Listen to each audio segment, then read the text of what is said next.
Bonjour, je m'appelle Jala. Bonjour, je m'appelle Alain. Bonjour, je m'appelle Mohamed. Bonjour, je m'appelle Moha. Yo, moi c'est Jean-Carlos. Bonjour, je m'appelle Kenji. Salut, c'est Foussine. Bonjour, moi c'est Djibril. Cette semaine, nous nous sommes mis dans la peau des journalistes pour le média Transsonore. Lundi, on est allé à La Brèche.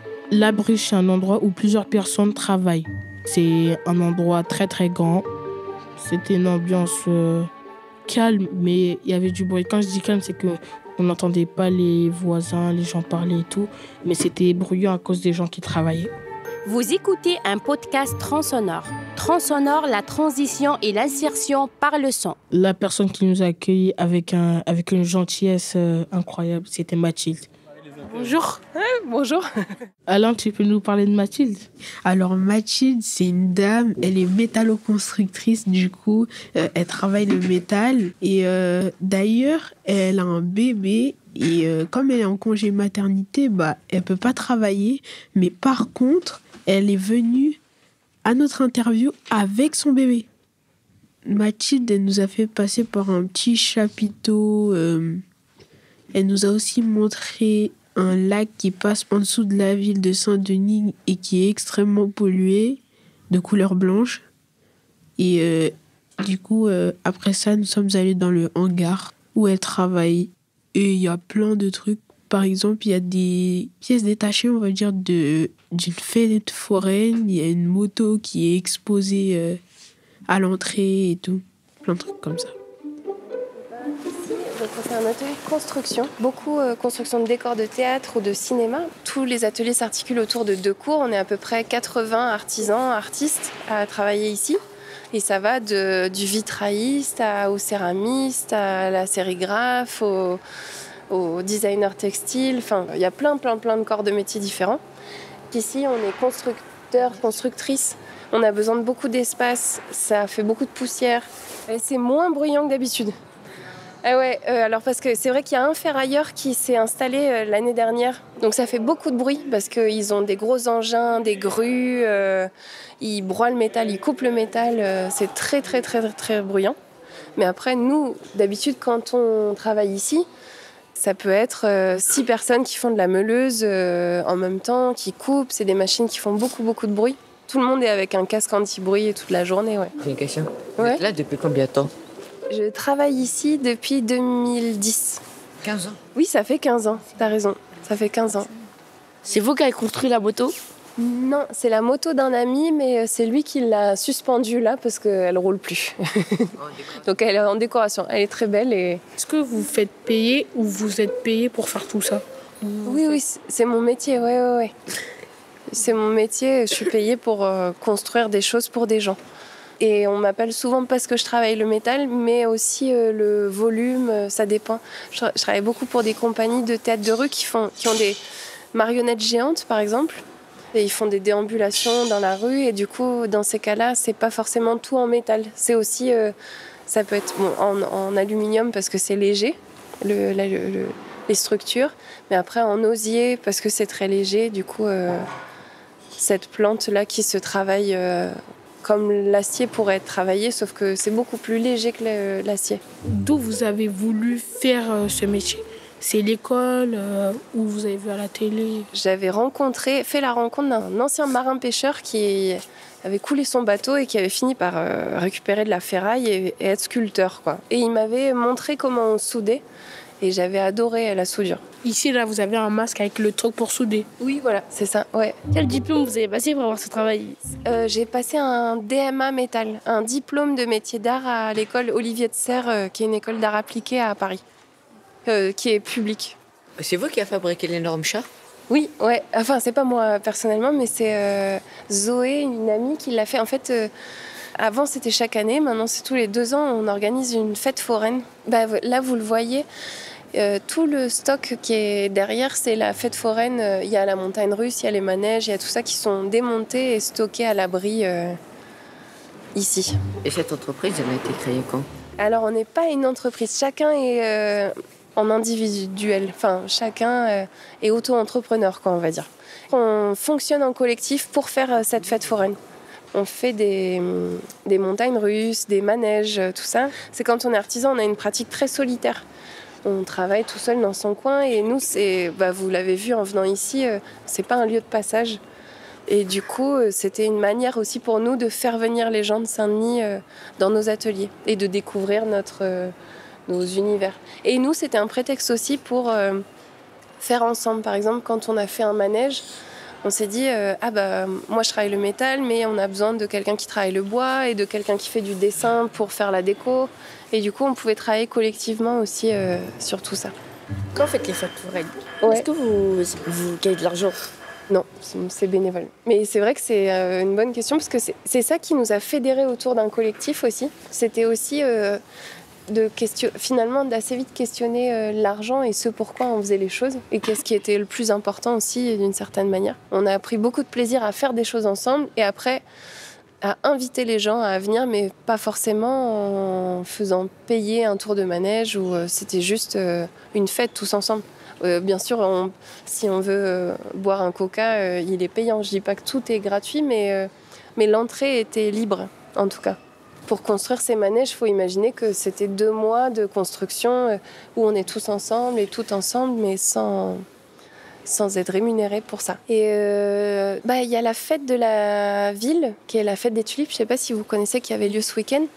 Tous les ans, on avait un peu nos manèges qui sortaient là-bas. Des manèges? Un manège, par exemple. T'es déjà allé à la fête des tulipes? Oui, je suis allée cette fois-ci, mais il n'y avait pas de manège. Ah, mais cette fois-ci, on y était. Il y avait la piste à roller, par exemple. T'as vu? Oui, ouais. Et il y avait des manèges un petit peu autour. Et ça, il y a des amis de la Briche qui font partie de la piste à roller. Et l'année dernière, si vous y étiez, il y avait un manège avec des chaises volantes. Et est-ce que c'est vous qui avez fait à Basilique, vous voyez, un nouveau parc qui... La nouvelle aire de jeu, là? Oui, voilà. Ah oui, non, c'est pas nous qui avons fait les toboggans. Est-ce que votre travail vous plaît? Oui, beaucoup. Mais c'est pour ça que, par exemple, même si je suis en congé maternité, je sens que j'ai du mal, par exemple, à profiter de ce temps-là. C'est un vrai métier de passion. En tout cas, ça oscille entre la joie de, des fois, répondre à des commandes qui nous intéressent.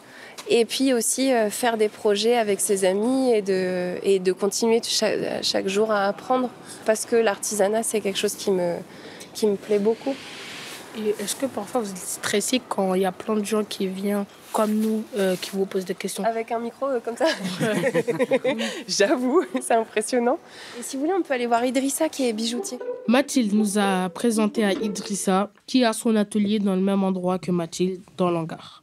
Bonjour tout le monde. Bonjour. Vous êtes bienvenus.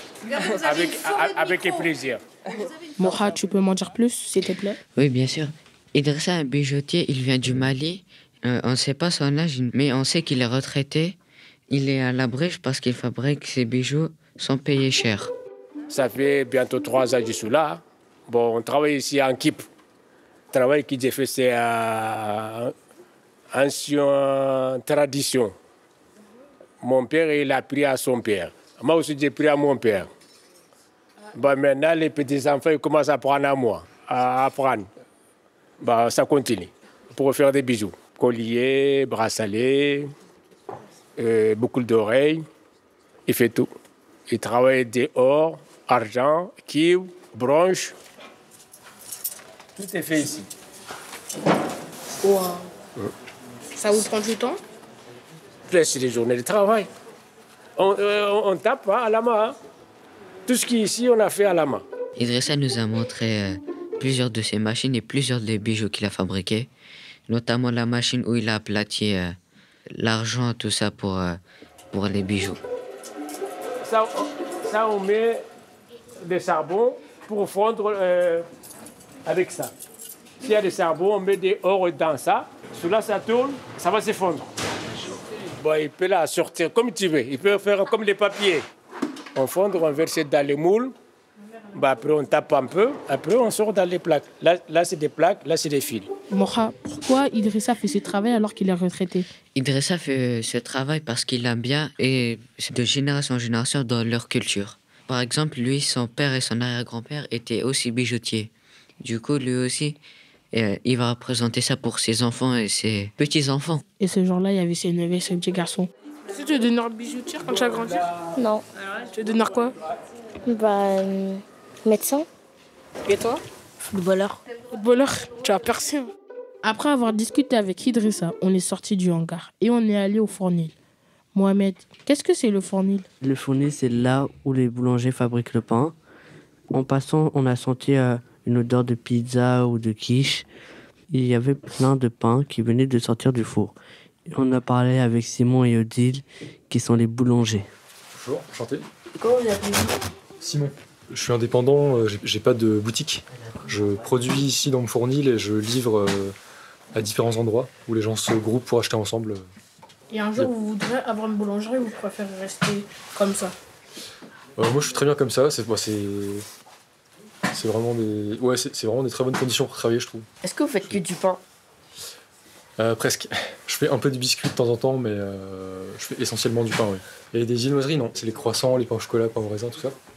Faudrait d'un autre matériel, quoi. Faudrait un réfrigérateur, un pétrin mécanique. Enfin, ça serait un peu une autre organisation. Qu'est-ce que c'est un pétrin mécanique? C'est un pétrin qui fonctionne à l'électricité. C'est un espèce d'énorme batteur, quoi. Une cuve en inox de 1 mètre comme ça. Il y a différentes tailles. Alors moi, je pétrais à la main. Ça fait pas exactement les mêmes types de pains. Donc ça fait des pains légèrement plus denses et la texture de la mie est pas exactement la même, quoi. Moi, je fais plutôt des gros pains. Voilà, c'est plutôt. Pas baguette. Non, baguette, j'en ai fait un petit peu quand j'étais apprenti, quand je travaillais et quand j'étais à l'école, mais j'en ai pas beaucoup fait depuis, donc on va dire que j'ai moins d'expérience, quoi. Est-ce que c'est possible d'acheter du pain? Oui, c'est possible. Les jours où je produis. C'est à quel prix environ? C'est autour de 5 ou 6 euros le kilo. On fait soit prix libre, c'est-à-dire qu'on décide. On peut ajuster le prix qu'on donne, soit on propose 3 prix différenciés pour ajuster en fonction de ses moyens, quoi. Donc c'est-à-dire un prix de base, un prix légèrement en dessous et un prix légèrement au-dessus. À côté du fournil, il y avait Odile, la boulangère, qui cassait du bois pour le mettre dans le fournil pour que, comme ça fasse cuire le pain et tout. Est-ce que vous pensez que pour cuire du pain, on doit avoir un four très chaud? Oui. Ça Non. dépend. Ça dépend. Ça dépend du pain et de la qualité. Comment c'est fait? Et ça demande du temps. C'est qu'en fait, on fait un four très très très très très chaud, qu'on enfourne, et ensuite on laisse le pain cuire dans un four qui redescend. On appelle ça à chaleur tombante. Quoi? Ça veut dire ça veut dire ça va tout en haut et après ça baisse tout en bas. Exactement. Ça sert à quoi ça? Ça sert à pouvoir probablement utiliser ce dont tu parlais tout à l'heure, c'est-à-dire la durée pour avoir une bonne cuisson. Ça sert aussi à éviter de griller le pain, de le cramer. Tout à l'heure, j'ai fait un four un tout petit peu trop chaud. Et j'essaye de chercher jusqu'où est-ce qu'il peut être un tout petit peu trop chaud pour que ça fasse une grosse croûte, mais qu'après, ça reste très moelleux parce que ça n'a pas mis trop longtemps à cuire. Mais on va aller visiter le four après. Il a l'air chaud le four. Alors, le four, là, effectivement, il est encore tout chaud parce qu'il a eu plusieurs cuissons aujourd'hui et que tout à l'heure, il va encore y avoir des cuissons. Donc, quand vous allez vous approcher du four, faites attention. Extrêmement attention. Exactement. Tu peux ouvrir ton manteau. Il fait chaud, du coup. Vous sentez la chaleur encore? Oui. Je vais bientôt refermer puisqu'après, on va garder la chaleur à l'intérieur du four. C'est de la terre cuite sur laquelle on met les pains. De la vraie terre. De la vraie terre. Ça fait comme des carreaux dans une maison, mais sans le vernis. On appelle ça des sols. Et en dessous, on peut charger le bois. Ici, il y a l'arrivée d'air pour le bois. On voit plus de cendres, on voit plus de braise. Mais peut-être qu'en remuant un peu, on verra qu'il y a encore quelques étincelles, quelques braises. Ah oui. Donc là, ça veut dire qu'on pourra rallumer le feu facilement. Nickel. Ah ouais, quand même. Nickel. Merci madame. Merci, monsieur. Est-ce que vous voulez goûter les pains? Bien sûr, bien évidemment. Allez. C'est quoi cette question? Odile et Simon, ils nous avaient offert pour le goûter du pain. Et quand ils le coupaient, ça faisait du bruit de l'ASMR.